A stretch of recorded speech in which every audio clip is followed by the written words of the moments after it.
Hallo und herzlich willkommen zu einem neuen Video von Schuster Automobile.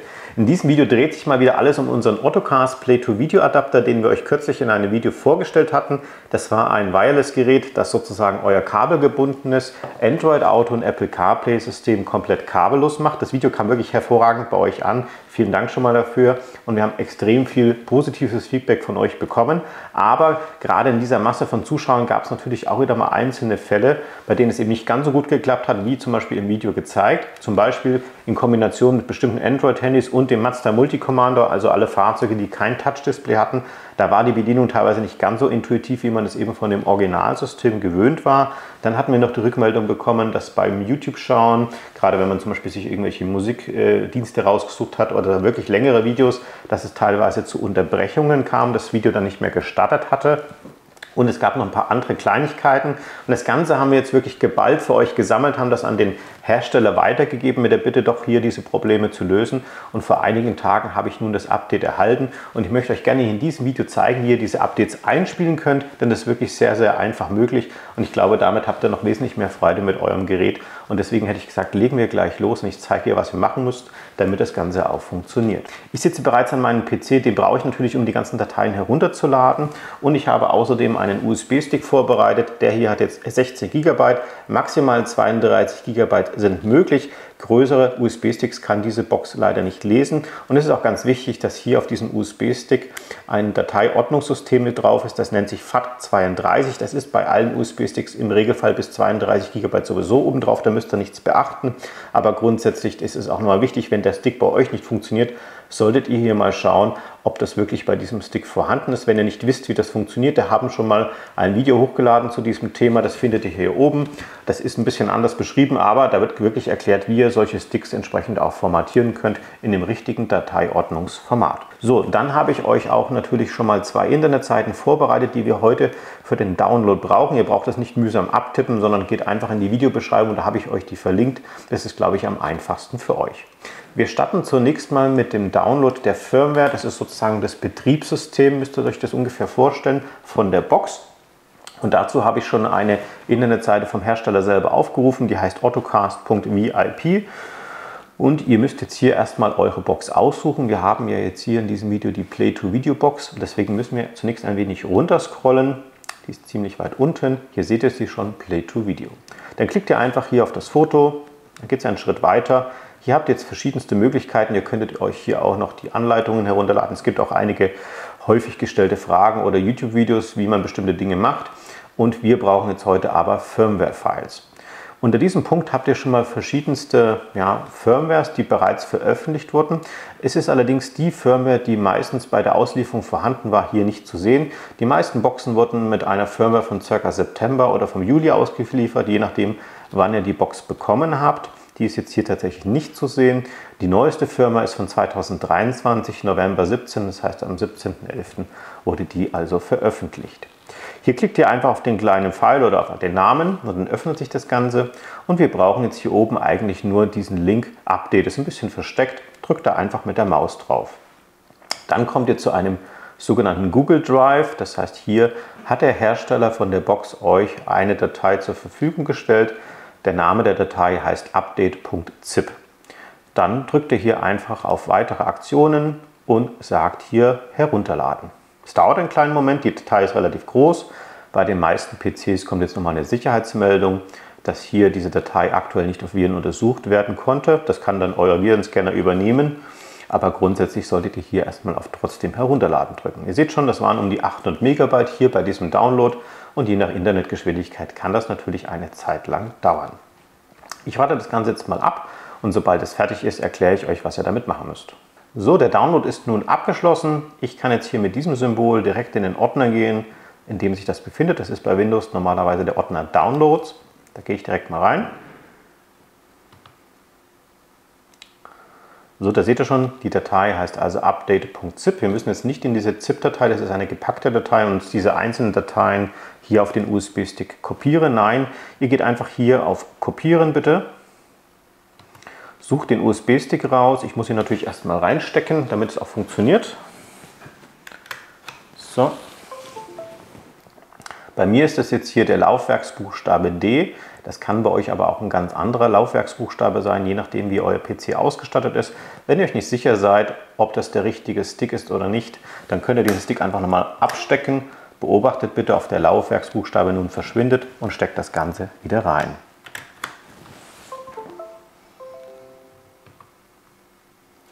Ich lösche zunächst mal den Inhalt, der hier auf diesem Stick war. Alles, was jetzt nicht unbedingt notwendig ist, würde ich jetzt erstmal entfernen. Und gehe nun mit einem Rechtsklick hier rauf und tue einfügen. Ganz wichtig ist auch an dieser Stelle, dass ihr diese Datei, diese update.zip-Datei direkt in den Hauptordner von diesem USB-Stick kopiert. Bitte nicht noch einen Unterordner, zum Beispiel irgendwie das Ganze dann irgendwie noch Play-to-Video nennt oder so. Wirklich ganz, ganz wichtig, es muss im Hauptordner drinnen sein. Auch das dauert jetzt wieder einen klitzekleinen Moment.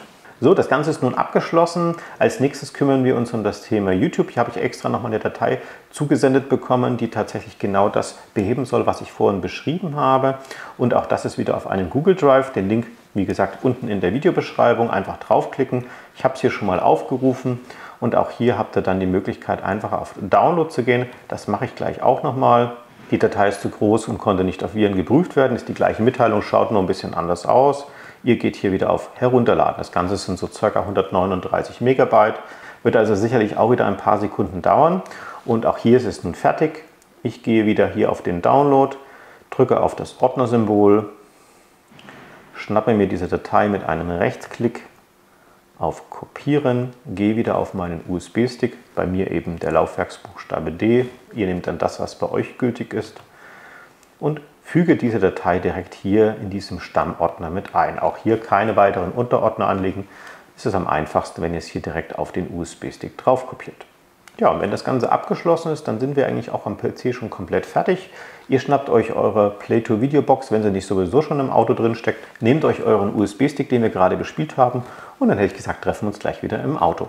So, ich habe mir nun mal einen Mazda CX-5 geschnappt. Dieses Auto hat tatsächlich sogar ein Touch-Display. Damit würde das Ganze ein bisschen einfacher gehen, aber das mache ich heute extra nicht, um euch zu zeigen, dass es auch ohne Touch-Display funktioniert, gerade für die Zuschauer, die eben keins haben. Wir machen heute also alles über den Multi-Commander. Und bevor ich mit dem Update anfange, möchte ich euch gerne zeigen, welche Softwareversion überhaupt auf der Box drauf ist, wie ihr das selber erkennen könnt. Und gerade für die Zukunft, wenn es immer wieder neue Updates gibt, könnt ihr so relativ schnell rausbekommen, ob es sich jetzt lohnt, dieses Update zu machen oder eben nicht. Und um das machen zu können, müssen wir zunächst in die Einstellungen reingehen. Das ist der Menüpunkt hier unten. Bei mir heißt jetzt Einstellungen. Ich habe das schon auf Deutsch gestellt. Ich könnte jetzt hier mit dem Finger drauf tippen oder mit meinem Multi-Commander einfach 3 Symbole nach rechts, 1 nach unten, und schon bin ich in den Einstellungen drinnen. Und ich bin jetzt hier auch schon relativ weit unten im Menüpunkt System. Wenn ihr jetzt weiter oben seid, normalerweise startet es hier oben, geht ihr hier einfach ganz nach unten auf den letzten Menüpunkt, nämlich System.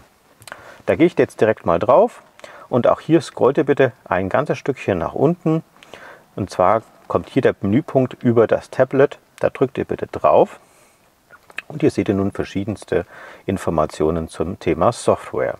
Wir brauchen jetzt hier mal den Menüpunkt Build Number, also das ist sozusagen die Versionsnummer. Dies ist eine relativ kryptische lange Zahl, und ganz wichtig sind hier diese letzten Ziffern mit. Und zwar steht hier auch 2023 11/17.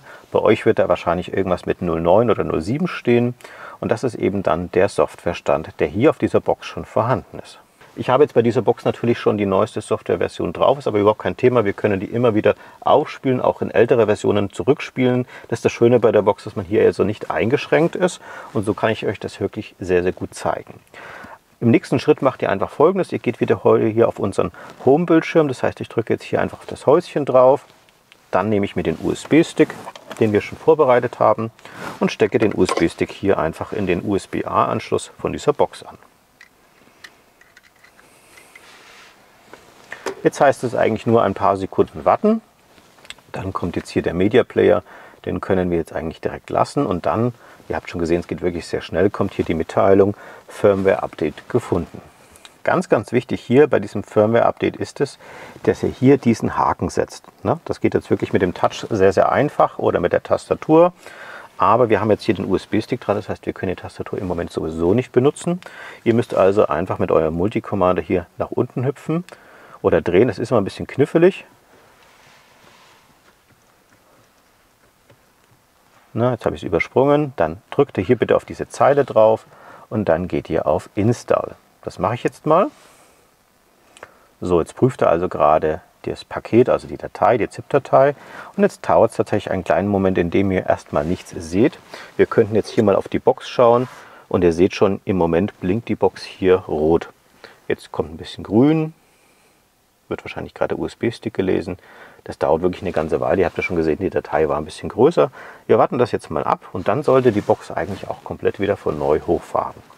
Der gesamte Vorgang hat bei mir jetzt ungefähr 3 Minuten gedauert. Mittlerweile hat er auch das Blinken aufgehört. Aktuell leuchtet noch die blaue Lampe. Das System fährt gerade in diesem Moment auch hoch.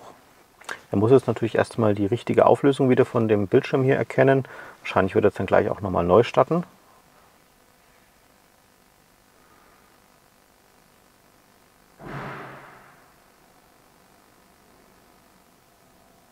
Ja, genau, hier steht es schon. Also System startet nochmal neu, um die richtige Display-Auflösung festgestellt oder einstellen zu können. Warten wir noch einen kurzen Moment wieder ab. Wichtig ist natürlich auch, dass ihr die Box immer in der ganzen Zeit mit Strom versorgt, also dass nicht zwischendurch hier irgendwie das Auto ausmacht. Gerade bei so einem Firmware-Update ist es immer besonders wichtig, dass das eben nicht unterbrochen wird. So, man sieht schon, richtige Auflösung ist nun gefunden worden. Die Box ist jetzt natürlich wieder auf Grundeinstellung. Wir haben wirklich das komplette Betriebssystem hier bei dieser Box neu installiert. Das heißt, im Moment ist auch wieder alles auf Englisch. Dann einfach wieder alles auf Deutsch stellen, so wie wir euch das auch im ersten Video gezeigt haben. Jetzt kontrollieren wir auch das Ganze mal, ob wirklich jetzt hier die Softwareversion installiert wurde. Das ist bei euch jetzt besonders wichtig, wenn ihr schon eine ältere Version drauf hattet. Ich hatte ja schon die neueste Version drauf. Dazu geht ihr natürlich, wie gerade schon gezeigt, wieder in die Einstellungen rein. Brauche ich euch, glaube ich, nicht nochmal zeigen. Wieder in den Menüpunkt und schaut, ob jetzt wirklich die neue Version dabei ist. Jetzt, wenn ihr den USB-Stick noch angesteckt lasst, weil wir haben ja noch die zweite Datei drauf, wird wieder der Mitteilung kommen, dass das Firmware-Update gefunden wurde. Das könnt ihr jetzt natürlich ignorieren und müsst ihr jetzt hier auch wegdrücken. Das heißt, ihr geht jetzt hier nicht auf Install, sondern auf Cancel, also abbrechen. Wir wollen jetzt diese Version eben nicht installieren. So, wir hatten aber noch die zweite Datei von YouTube und die müssen wir ein bisschen anders installieren. Und dazu gehen wir hier in den Menüpunkt File Browser. Das heißt, wir gehen jetzt nicht in die Einstellungen, sondern wir gehen in den File Browser rein. Der befindet sich hier. Und das ist tatsächlich jetzt ein bisschen knifflig ohne Tastatur und Touchscreen. Da gibt es aber einen kleinen Trick, den möchte ich euch gerne zeigen. Ihr seht schon, hier links sind wir jetzt hier auf dem Flash-Laufwerk. Das ist der interne Speicher. Und wir müssen jetzt eigentlich hier irgendwie drauf drücken. Das ist mit dem Multi-Commander tatsächlich relativ schwer. Also man muss sich hier wirklich ein bisschen durchwurschteln, bis das funktioniert. Am einfachsten geht es, wenn ihr den USB-Stick nochmal absteckt, wenn ihr hier drin seid und nochmal ansteckt. Und dann passiert nämlich Folgendes. Ich zeige euch das mal. Ich gehe nochmal hier aus dieser Ansicht raus. Nein, nein, seht ihr es? Jetzt haben wir hier nämlich automatisch schon USB ausgewählt. Da braucht ihr euch da nicht mühevoll rumdrücken. Und jetzt müssen wir hier eigentlich nur noch oben die richtige Datei anklicken. Und hier drücke ich auch immer wieder mit dem Multi-Commander so ein bisschen rum, bis wir dann hier bei dem richtigen Punkt angekommen sind. Das war es nicht.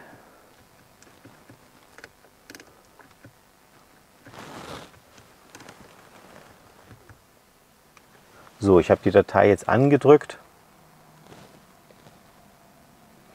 Jetzt steht hier Staging App. Und hier kommt jetzt die Mitteilung, dass jetzt hier aus Sicherheitsgründen zunächst die Installation von der Box verhindert wurde.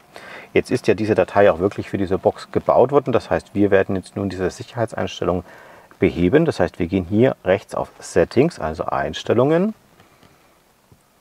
Dann geben wir hier die Freigabe. Ihr seht schon hier rechts einen Haken, der ist im Moment ausgegraut. Da müssen wir jetzt hingehen. Und dann drücke ich jetzt hier auf den Haken und aktiviere diese Funktion. Ich gehe nun mit dem Zurück-Button von diesem Knopf wieder zurück. Und jetzt bin ich wieder in der im Installationsmenü und muss jetzt hier unten auf die Taste Install drücken. Das mache ich jetzt hier unten, indem ich hier nach rechts bagger und nach hinten. Und dann drückt ihr bitte auf Install. Jetzt wird diese YouTube-Datei tatsächlich hier auf diese USB-Stick oder auf diese Play-to-Video-Box, muss ich sagen, installiert. Das dauert einen kleinen Moment. App installed, also die App ist nun fertig installiert. Die neueste Version ist auf der Box drauf und damit ist das Update auch komplett abgeschlossen. Als letztes geht ihr noch hier auf Done, also fertig sozusagen. Und damit sind wir auch nochmal wieder im File-Browser drin. Ihr könnt wieder auf den Home-Button drücken und dann seid ihr wieder zurück. Das Einzige, was hier in diesem Update ein bisschen knifflig ist, ist dieser File-Browser. Da ist tatsächlich die Menüführung mit dem Multi-Commander noch etwas tricky und man muss hier wirklich ein bisschen wild rumdrücken teilweise, damit es funktioniert.